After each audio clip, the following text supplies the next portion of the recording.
Buat saya di penjara juga. Yang masuk, saya jamin kehidupannya. Mereka pun saya kasih barang untuk ngedarin di dalam. Sampai saat ini masih. Jadi memang sengaja dimasukkan memang Dimasukkan untuk mengedarkan di dalam sel. Karena kebutuhan sel tuh banyak juga, sama seperti kebutuhan di luar. Berapa persen dari 100% penghuni lapas itu pakai narkoba? Hampir semua ya. Hampir 75% dan 80% itu pemakai. Berarti sipir tahu dan kalapas tahu dong? Tahu. Itu hal umum. Karena kan kita juga masuk barang itu nggak mudah. Biasanya itu uang tip atau apa segala macam. Selalu diminta. Berapa biasa minta? Sipir berapa, kalapas berapa? Ya nominalnya masih jutaan ya, belum ratusan juta. Masih jutaan. Misalnya jutaan, sipir tuh dapat berapa sih? Sipir sebulan bisa dapat 5 juta, 7 juta. Tergantung kita bawa masuk barangnya berapa banyak. Oh barangnya sekian, ya tinggal di itu aja proses. Kalau kalapas dapat berapa sih? Kalapas dia puluhan juta. Yang paling banyak demand-nya itu di penjara mana? Cipinang. Lebih banyak dia bandarnya. Salah satunya banyak kan anak buah saya selama ini yang ketangkep di mana, mereka di dalam ya saya tanggung semuanya. Dia di dalam, hidup keluarganya di luar, saya tanggung semua. Oke. Sampai dia keluar. Sampai dia keluar. Secanggih apa sih bisa ngatur peredaran narkoba Iya. di dalam penjara? Alat-alat mereka canggih dong? Canggih. Mereka alat-alatnya lebih canggih dari pemerintah Indonesia sendiri ya. Masa? Iya. Secanggih apa?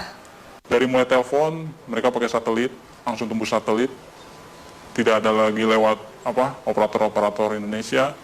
Mereka semua pakai satelit. Jadi nggak bisa disadap. Nggak bisa disadap. Sangat sulit untuk disadap. Tidak akan ada habisnya Indonesia. Karena Indonesia target terbesar di Asia untuk peredaran. Untuk peredaran. Kenapa Indonesia jadi target? Karena demand yang begitu besar. Demand yang begitu besar. Keuntungannya juga besar. Hukumannya juga ringan. Soal hukuman.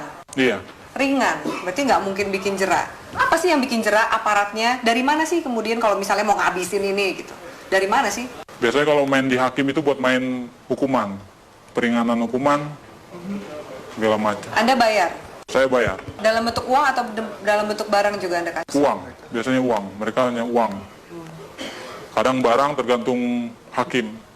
Hakim maunya apa ya kita kasih. Banyak klien Anda yang hakim yang make juga? Ada banyak. Ada 10 orang ada. Bagaimana Anda menggunakan uang yang luar biasa banyak ini? Biasanya Anda menghabiskan untuk apa?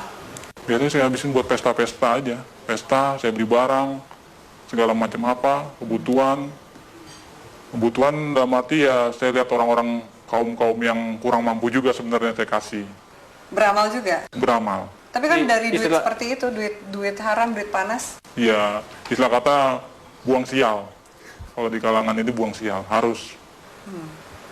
Anda nggak takut ketangkep? Enggak. Karena saya percaya, saya di dalam pun saya dijamin. Dan keluar pun masih ada tempat buat saya. Kecuali hukuman mati ya, mungkin banyak yang kapok. Susah nggak sih keluar dari jaringan ini? Sangat sulit. Karena semuanya itu sudah terpantau oleh bos. Kita pun juga nggak tahu kan anak buah bos seberapa banyak. Yang kita tahu kan hanya segelintir orang yang saya percaya ada 30 orang. Mungkin dari lain ini ada lagi anak buah bos yang mantau saya juga.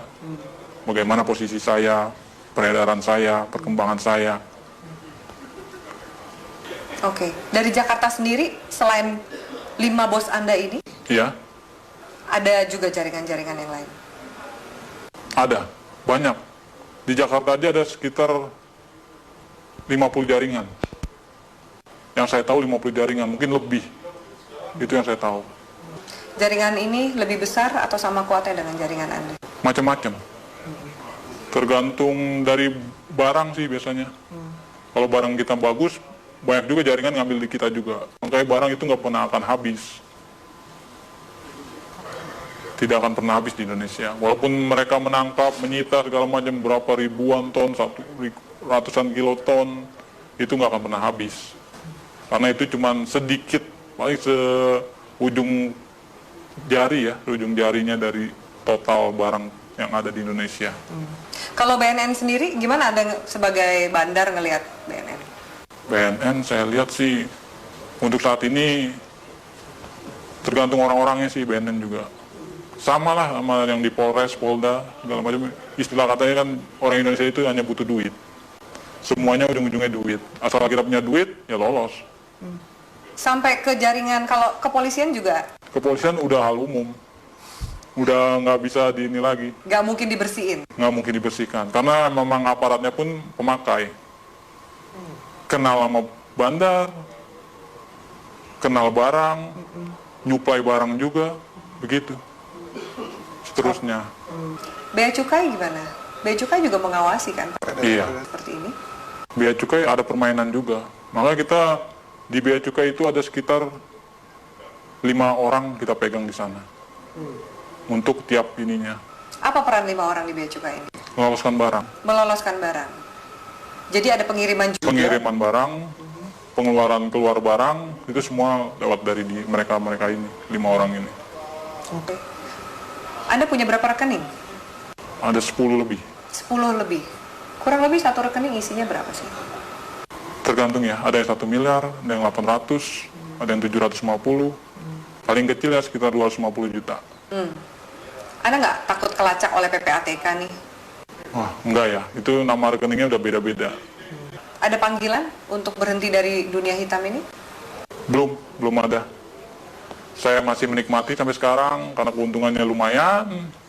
Bukan lumayan lagi ya, mungkin kalau Mbak sendiri mungkin akan tergiur dengan hasilnya. Yakin kamu? Yakin sekali. Masa? Iya, benar. Belum ada panggilan untuk tobat berarti? Belum. Masih menikmati. Mau sampai kapan? Sampai seterusnya mungkin ya. Sampai tunggu panggilan. Orang tua Anda nggak curiga? Tidak ada yang tahu. Teman-teman kecil pun nggak ada yang tahu. Semuanya saya dan kawan saya yang baik saya kenal saja tahu. Apa enaknya punya uang banyak tapi harus bersikap seperti biasa-biasa dan sembunyi dari semua orang? Itu ya konsekuensi. Karena kalau kita terlalu vulgar pun orang akan mencolok. Ini anak kerjanya apa tapi menghasilkan segala macam, itu malah bakal menimbulkan kecurigaan. Baik dari orang tua, saudara, bahkan lain-lainnya bakalan imbasnya ya penyelidikan dan penangkapan. Apakah jaringan narkoba ini juga masuk ke istana? Istana sebagian ya udah masuk. Lewat mana? Itu organisasi lain. Kita belum bisa sampai masuk ke sana. Mungkin ya organisasi ini lebih kuat dari yang bos saya punya. Itu sudah masuk Ke istana? ke istana. Oke. Transaksinya besar? Tetaplah bersama kami di Metro Malam pemirsa, karena setelah jeda pariwara berikut, Metro Malam masih akan kembali dengan sejumlah informasi.